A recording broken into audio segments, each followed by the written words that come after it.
मित्रों नमस्कार। मैं आचार्य गोपाल दत्त उप्रेती मेरे यूट्यूब चैनल में आपका हार्दिक स्वागत अभिनंदन है। मैं आज उपस्थित हुआ हूँ मित्रों शनि की साढ़े साती के बारे में। उपाय आप किस प्रकार करें, कैसे करें, कौन सी राशि में कौन सी ढैया शुभ फल देती है, कौन सी ढैया अशुभ फल देती है। शनि की साढ़े साती जानने के लिए जातक की जो जन्म राशि से शनि गोचर को देखा जाता है, शनि का गोचर देखा जाता है जो जन्म राशि है उससे। गोचर में जब शनि जन्म राशि से 12वें स्थान में आता है तो शनि की साढ़े साती प्रारंभ हो जाती है। शनि एक राशि पर लगभग 2.5 वर्ष रहता है और 2.5 वर्ष 12वें स्थान पर और 2.5 वर्ष जन्म राशि पर और 2.5 वर्ष राशि के अगली राशि पर। तो जो चंद्र राशि की दूसरी राशि है, सपोज किसी की कुंभ राशि है तो जब मकर राशि पर शनि का गोचर चल रहा था तो उस समय में साढ़े साती प्रारंभ हो गई। कुंभ राशि का में गोचर कर रहा है तो वो लग्न राशि होगी चंद्र की, और जब मीन राशि में शनि गोचर करेंगे तो वो शनि की चंद्र की अगली राशि होगी। तो इस प्रकार 2.5 साढ़े 7 साल शनि दृष्टि, गोचर और छाया, इस प्रकार 7.5 साल शनि की साढ़े साती कहलाई जाती है। शनि की साढ़े साती जातक के लिए कैसी रहेगी, इसे जन्म राशि के इस प्रकार से समझें। जैसे जिसकी मेष राशि है, मेष राशि वालों को अगर साढ़े साती आती है तो पहली ढैया जो पहले 2.5 साल हैं वो समय कोई ऐसा खराब स्थिति नहीं रहती है, और जो दूसरी 2.5 साल हैं वो मेष राशि वालों के लिए अशुभ फल को देने वाली होती है। और जो जब शनि वृष राशि में गोचर करेगा लास्ट की ढैया तो वो शुभ माना जाएगा। अब जो वृष राशि वालों के हैं, वृष राशि में जब वो गोचर करेगा उस समय में अशुभ है, और जब जब दृष्टि डालेगा तो वो अशुभ है, और जब गोचर करेगा तब वो शुभ है, और जब वो छाया मरेगा तब भी शुभ है। मिथुन राशि वालों के लिए पहली ढैया शुभ है और उसके बाद जब गोचर करेगा तब भी शुभ है, और जब मिथुन राशि से वो कर्क राशि में गोचर करेगा और जब जो तीसरी ढैया जब उसकी छाया रहेगी तब भी अशुभ रहेगा। ऐसे सिंह राशि में दृष्टि भी अशुभ है, गोचर भी अशुभ है, और जो छाया है वो शुभ है। कन्या राशि में दृष्टि जो 2.5 साल रहती है वो अशुभ है, और जब गोचर रहेगा वो शुभ रहेगा, और जो छाया रहेगी वो भी शुभ रहेगा। तुला राशि में दृष्टि शुभ है, गोचर भी शुभ है, और जो छाया रहेगी वो अशुभ रहता है। ऐसे ही वृश्चिक राशि में जब शनि की दृष्टि आएगी तब वो शुभ रहेगी, जब गोचर रहेगा तब अशुभ रहेगा, और जब छाया रहेगी तब सम रहेगा। ऐसे ही धनु राशि वालों के लिए शनि की जो पहली ढैया आएगी अशुभ रहेगी, जब गोचर रहेगा सम रहेगा, और जब शनि की जब छाया तीसरी ढैया रहेगी तब वो शुभ मानी जाएगी। ऐसे मकर राशि वालों के लिए पहली ढैया सम जो दृष्टि है, और जब गोचर रहेगा वो तब शुभ रहेगी, और जब उसकी छाया रहेगी तीसरी ढैया तब वो भी शुभ रहेगी। ऐसे ही कुंभ राशि वालों के लिए जो दृष्टि है वो भी शुभ है, और जब गोचर रहेगा वो भी शुभ है, और जब उसकी छाया रहेगी तब सम है, न अशुभ है न शुभ है। तो कुंभ राशि वालों के लिए कोई खराब स्थिति नहीं रहती है। ऐसे मीन राशि वालों के लिए पहले जो ढैया है, पहले ढैया वो शुभ है जो दृष्टि है, और जो दूसरी ढैया गोचर रहेगा मीन राशि में वो सम रहेगा, और जो लास्ट की जो छाया तीसरी ढैया रहेगी वो अशुभ रहेगी। यह तो जो रही शनि की 2.5 साल की स्थिति के हिसाब से कि मतलब कौन सी राशि में कैसी स्थिति पैदा करता है, वो आपको बता दिया।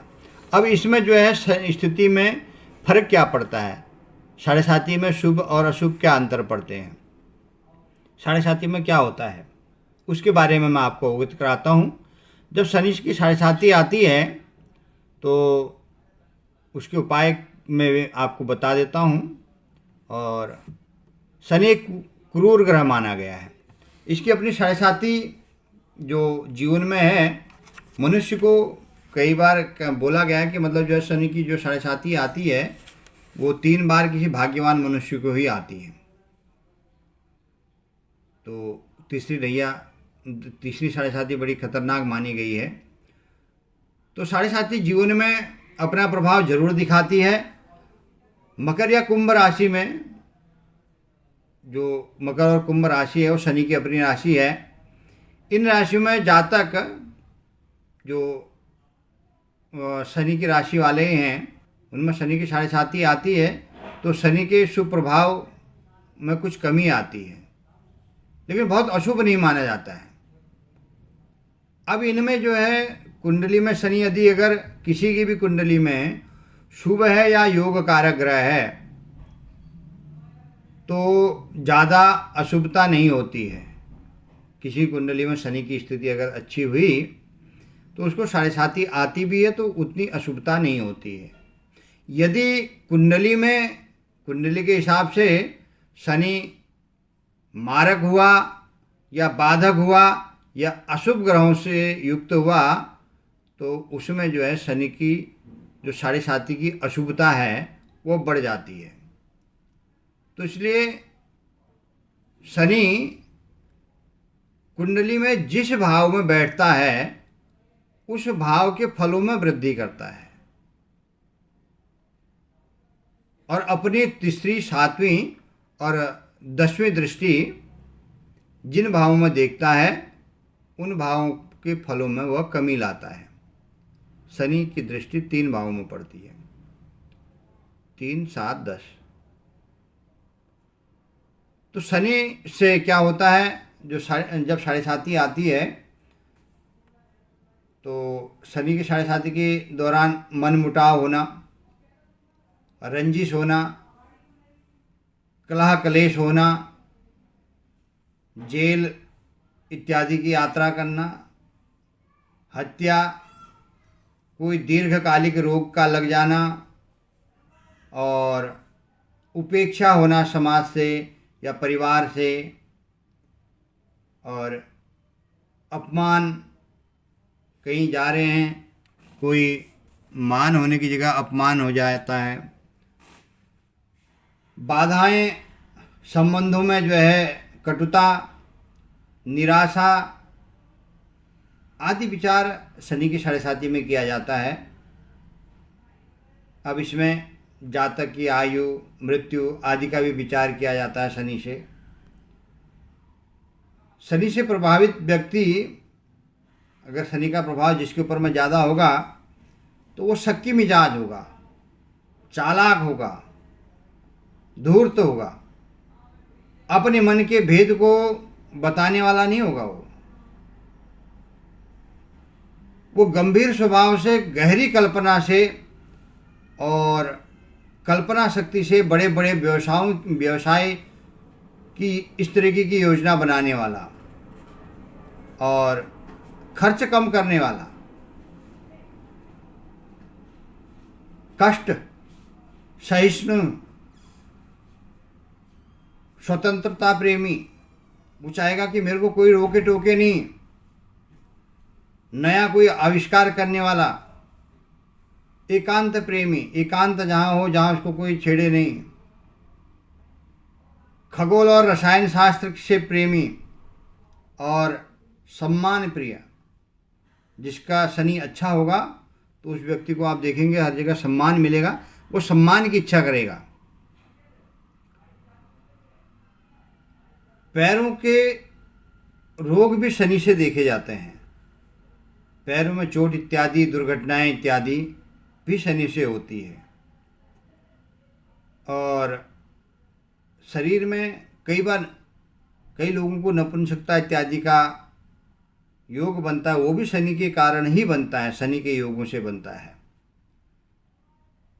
शरीर में वायु विकार बहुत देता है शनि। रीढ़ की हड्डी की परेशानियां देता है शनि अशुभ स्थिति में हो। वो डिपेंड करता है किस भाव में बैठा है, दृष्टि कहाँ है, कौन से ग्रह के अनुसार बैठा हुआ है। ये तो मैं आपको एक शनि का स्वभाव बता रहा हूँ कि इस तरीके की स्थितियाँ ये देता है। कुष्ठ रोग की समस्याएं, चर्म रोग की समस्याएं, भूत प्रेत आदि विचार भी शनि ग्रह से किया जाता है। और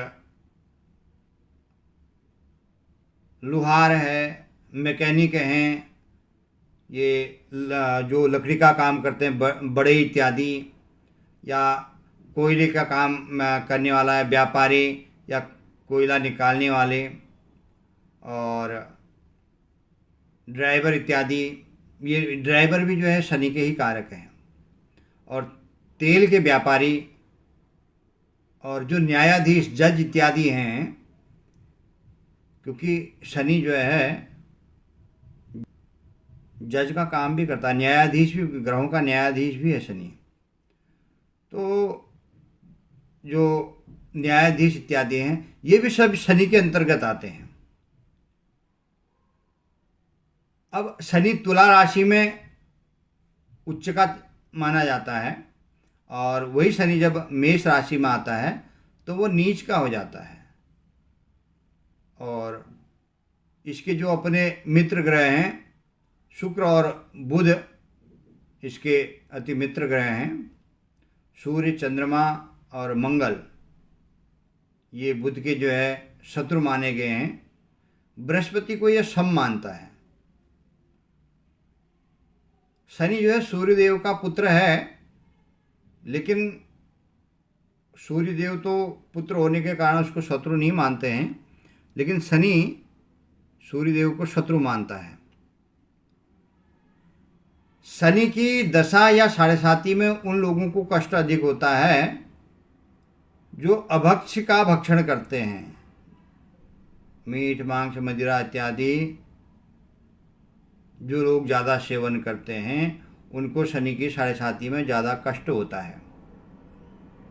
काम वासना में जो लिप्त रहते हैं और जो पराई स्त्रियों का मनन चिंतन करते हैं, पराई स्त्रियों पर जो लिप्त रहते हैं, शनि बदनामी भी करवाता है। तो उन लोगों के लिए शनि बहुत खतरनाक होता है। श्रम के प्रति जिसकी अनास्था हो, जो काम करने का इच्छुक न हो, आलसी, ये शनि भी आलसी भी बनाता है। गलत कामों में लिप्त, जो गलत काम हैं उनमें उनको करने की इच्छा भी शनि की वजह से ही होती है। पूजा पाठ से मन भी शनि हटाता है। पूजा पाठ नहीं करने देगा आपको, आलस, आज कर लूँगा, कल कर लूँगा। इसलिए अब जब शनि की साढ़े साती ढैया आती है तो मनुष्य बहुत प्रकार से, कई प्रकार से इस तरह घिर जाता है कि उसको कोई रास्ता नहीं सूझता है। तो इसलिए कहा गया कि दुख में सुमिरन सब करे, सुख में करे न कोई, जो सुख में सुमिरन करे तो दुख काहे का होय। जो मनुष्य, जो व्यक्ति जो है निरंतर भजन पूजन इत्यादि में लगे रहते हैं, अपना संध्या वंदना नित्य नैमित्तिक कर्म करते हैं, तो उन लोगों को तो शनि का प्रभाव कम रहता है। जो मनुष्य बिल्कुल नहीं करता है इन कर्मों को, तो उस मनुष्य को, उस व्यक्ति को शनि का प्रभाव ज़्यादा परेशान करता है। तो इसलिए जो जितने भी उपाय बताता हूँ उनमें से आप कुछ भी अगर कर लेंगे तो आपके जीवन में अवश्य परिवर्तन आएगा। आप शनि की पूजा करें, शनि के यंत्र की पूजा करें और शनि के मंत्र का जाप करें। आप शनि के वैदिक मंत्र नहीं कर सकते हैं तो आप तांत्रिक मंत्र करें, ओम प्रांग प्रींग प्रोंग सह शनये नमः, या आप जो ओम पौराणिक मंत्र करें, ओम संग शनये नमः। और शनि ग्रह की पूजा करवाएं। अगर शनि आपकी कुंडली में योग कारक है तो आप नीलम रत्न को धारण करें, उससे भी साढ़े साथी का प्रभाव कम होता है। वो नहीं धारण कर सकते हैं तो काले घोड़े की जो नाल होती है उसका छल्ला बना करके मध्यमा अंगुली में, बीच की अंगुली में आप जो है मिडिल फिंगर में आप डालें शनिवार के दिन उसकी पूजा करके। और हनुमान जी की आराधना करें शनि की साढ़े साथी में, ढैया में हनुमान चालीसा का पाठ करें नित्य नैमित्तिक, सुंदरकांड का पाठ करें, ईश्वर आराधना करें। मांस मदिरा, मीठ मांस मदिरा इत्यादि का सेवन न करें, पर स्त्री का गमन न करें, गलत कामों से दूर रहें, कर्मशील रहें, आलस ना आए। आपका मन करे कि मैं अभी ये काम करना है तो अभी करो, बाद में कर लूँगा, तो आपका शनि और प्रबल होता है। इसलिए आलस नहीं करना। आप जितना आलस करोगे उतना शनि आपका प्रबल होगा, इसलिए आलस का परित्याग करना है। प्रतिदिन मंदिर में जा कर के, जहाँ भी आपके आसपास में मंदिर हो वहाँ जा कर के भगवान के मत्था टेकें, प्रभु कोई हमसे गलती न हो जाए, कहीं कोई गलती हो गई हो तो उसकी क्षमा याचना मांगें। शनिवार के दिन अपने घर में एक लोहे की कटोरी रख लें, उसमें तेल डालें और दोनों हाथों से उसके अंदर सिक्का डालें। जब तेल स्थिर हो जाए तो उसमें अपनी छाया देखें और अपने हाथ की अंगुलियों के जो नाखून हैं उनको देखें। तब उसको शनि का दान लेने के लिए जो आता है उसके पात्र में डाल दें, या शनि मंदिर में जा कर के चढ़ा के आ जाएं, नहीं तो पीपल की जड़ पर चढ़ा के आ जाएं। आजकल शनि मंदिर का बहुत प्रचलन हो गया, पहले समय में तो शनि लिंग इत्यादि होते थे। शनि की दृष्टि ही खराब मानी गई है। अब लोग जाकर के वहाँ पर जाकर के टकाटक भगवान के आंखों में देखते रहते हैं। तो शनिदेव के आंखों में आप जो है घूर घूर के देखोगे तो वो भला कहाँ करेंगे। शनिदेव की दृष्टि ही खराब है। तो पहले तो सबसे पहले निवेदन यह है कि जिन ब्राह्मणों के मंदिरों में शनि देव की मूर्ति हो तो वो अपने मंदिरों में शनिदेव की मूर्ति के आंखों में काली पट्टी बांधें, जिससे जो है दृष्टि गोचर न हो भक्तों के ऊपर में। अगर जहाँ कहीं ऐसी मूर्ति इत्यादि है जहाँ अगर नहीं बांधते हैं पंडित जी तो आप वहाँ न जाएं, आप पीपल पर जल चढ़ाएं। पीपल पर जो है जल चढ़ाएं और वहीं पर जो है पश्चिम की ओर मुख करके दिया जलाएं सरसों के तेल का, और एक लोटे में जल ले जाएं, उसमें थोड़ा सा दूध, थोड़ा सरसों का तेल और काले तिल, थोड़ा अगर नील हो तो एक दो ड्रॉप नील के, ये सब डाल करके पीपल के पेड़ पर चढ़ाएं। और शनि वो पीपल के पेड़ पर सरसों के तेल का दिया जला करके 7 परिक्रमा करें शनि के, उस पेड़ के शनि के नाम से। और शनिवार के दिन काले कपड़े न पहनें, इस चीज़ का ध्यान रखें। और मृत्युंजय मंत्र का अगर जाप कर सकते हैं तो मृत्युंजय मंत्र का जाप करें। अगर वो नहीं कर सकते तो शनिवार का व्रत करें, शनिवार की व्रत कथा पढ़ें। और शनिवार के व्रत के दिन जो है उड़द की खिचड़ी बना करके जो है उसमें भगवान शनिदेव को भी भोग लगाएं, स्वयं भी उसी को ग्रहण करें और भगवान कृष्ण की भक्ति करें। अगर उसके बाद भी ज़्यादा कष्ट अगर आपको हो रहा हो तो आप किसी योग्य ब्राह्मण से, आपके जो कुल पुरोहित इत्यादि आते हों उनसे कुछ जो है महामृत्युंजय का जप करवा लें कष्ट निवृत्ति के लिए। तो 1.25 लाख पूरा नहीं करा सकते हैं तो 33,000 करवा लें, 66,000 करवा लें। 4 चरण जो है शनि के उसमें जो जप का विधान है 1.25 लाख का, 1.25 लाख नहीं कर तो 1 चरण कर लें। तो 4 चरणों में ज़िंदगी में 4 चरण कभी भी पूरे कर लें। कभी कोई अरिष्ट दशा आए, कोई इस तरीके की दशा आए तो उसमें और 3 चरण पूरे कर लें। तो ये मैंने आपको शनि की साढ़े साती और महादशा में भी यही नियम होते हैं। और कोई मनुष्य अगर प्रातःकाल सूर्योदय से पहले पीपल पर निरंतर जल चढ़ाता है तो शनि का बुरा प्रभाव उसको बिल्कुल भी नहीं घेरता है और उन्नति उसकी सदैव रहती है। इसलिए अगर हो सके तो सूर्योदय से पहले ही आप पीपल सींचना शुरू करें, उसके परिक्रमा लगाना शुरू करें और वहीं पर जो है आप दीपक लगाना शुरू करें। आपकी सभी मनोकामनाएं पूर्ण होंगी। अगर नहीं हो पाता है तो आप शाम के समय में जाएं, शाम के समय में जल चढ़ाएं और जोत जलाएं, कई लोग कहते हैं कि जल नहीं चढ़ाते, ऐसा कहीं नहीं है। आप जिस निमित्त कर्म कर रहे हैं उस निमित्त का वो निमित्त देखा जाता है। जैसे शिव जी की 4 पहर की पूजा होती है। अब कई बार मंदिरों में कई लोग शिकायत करते हैं कि पंडित जी जो है वो पंडित जी शाम के समय में पूजा करने के लिए मना करते हैं, शिव जी में जल चढ़ाने के लिए मना करते हैं।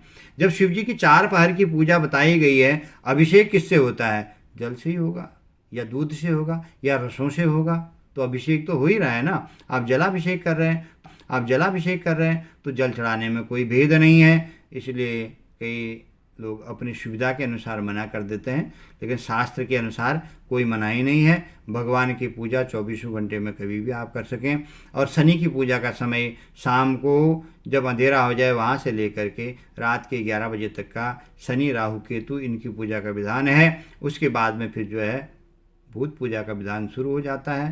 तो सवेरे ब्रह्म मुहूर्त तक का, और तब तक का फिर आप 11 बजे तक, कई बार ऑफिस वाले होते हैं लेट हो जाते हैं तो आप जा सकते हैं। और संडे के दिन सबकी छुट्टी रहती है। कहीं आसपास में भैरव मंदिर हो तो भैरव बाबा को वहाँ जा कर के चौमुखा दिया जलाएं और भैरव चालीसा का पाठ करें, तो आपको शनि की 7.5 और महादशा का कोई दुष्प्रभाव नहीं होगा। आपकी ज़िंदगी में उन्नति होगी। तो आपकी शनि की दशा अच्छी जाएगी, 7.5 अच्छी जाएगी।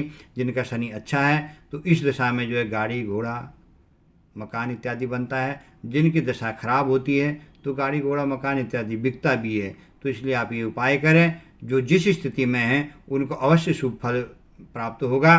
तो यही मेरा प्रयास था कि मैं आपको शनि के 7.5 और महादशा के उपाय बताऊं। तो मैंने आज आपको बताए। अच्छा लगे तो आप जो है लाइक और सब्सक्राइब करें। तो इसी प्रकार मैं वीडियो आपको आती रहेंगी, तो आप और भी जानकारियाँ लेते रहेंगे। तो और समय के हिसाब से मैं आपको वीडियो द्वारा अवगत कराता रहूँगा। तो थोड़ा सा समय कम मिल पाता है क्योंकि कर्मकांड इत्यादि और हर चीज़ का भी हमें जाना होता है। तो जैसा भी समय मिलता तो हम वीडियो बना करके आपको ज़रूर आपके ज्ञानवर्धन के लिए वीडियो अवश्य प्रेषित करेंगे। और जिन लोगों को वीडियो अच्छा लगे तो लाइक करें, शेयर करें और सब्सक्राइब करें। सबको जय जय सिया राम।